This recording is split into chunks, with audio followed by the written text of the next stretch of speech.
Now, before we finish, there's a new segment to the show, which I've called the business surgery. And I've asked listeners, and you can send in your suggestions as well, but I've asked our listeners to send in business problems, which myself and whoever's the guest that week will give a quick potential solution to. I'll give my answer first, then James can give his suggestion. So this question came in from John Wright of StatsDrone, and he asked, when should a company consider bringing in external advisors or non-exec directors? James, I'll let you have a think about that first.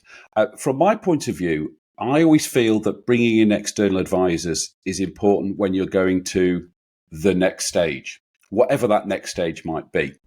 It might be a new market, it might be a new growth spurt, it might be something you're trying to do that you've never done before, it might be acquiring a competitor. But even on a day-to-day basis, and plug myself here, I'm a business sounding board, often when you are running your own business, it is lonely at the top, and you often need somebody to give that helicopter view, that look from the outside in, and that is hugely beneficial. I know it was beneficial for me when I was running my business. So I would say external advisors is when you're going to the next stage. In terms of non-exec directors, I think that's a different question, and it's a different size of business. James, do you have non-exec directors in your business? Yeah, so it's interesting. It's quite a topical question, actually. I mean, we pre-administration, pre-22, and when I left the business, at that point, there was some non-exec directors to put into the business at that time. And I can look back on it now and think, well, we didn't really get the value out of that at the time. And I don't think that was because the idea wasn't right. I think if you're going to do it and you want to put non-exec directors into the business, it's got to be off the back of a strategy point within your own business, not just because you think it's the done thing. I think a lot of businesses can go, oh, well, we've got to this size and scale, and we're a family or we are an entrepreneur and we've done this, and so we think, which is about the time we should bring in a non-exec director.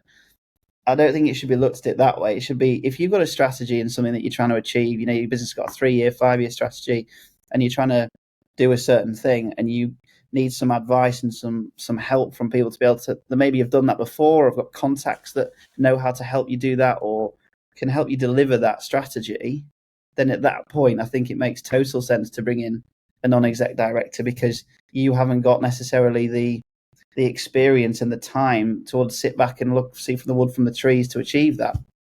So that would be my way of looking at it. If you're going to do it, it has to be because you're trying to deliver something. That person has to add value, rather than that person just sitting on your board, being paid a salary every month to tell you what you already know. Yeah. No, I agree with that. And I think one other thing as well, and you've just touched on that, I think one other thing, whenever you're bringing any external advisor in, whether it be a coach, a consultant, a mentor, a business sounding board like myself, is actually you need a clear target. Why have you brought this person in, and what is the aim of what they are, what you want them to try and do? Where do you want to add value? And you're absolutely right with that, James. So if anybody else has any listeners or viewers have a business problem they want the business surgery to solve, drop me an email, phil@leadsbusinesspodcast.com. You'll get a shout out, and hopefully you'll get a solution to your problem. That's the business surgery.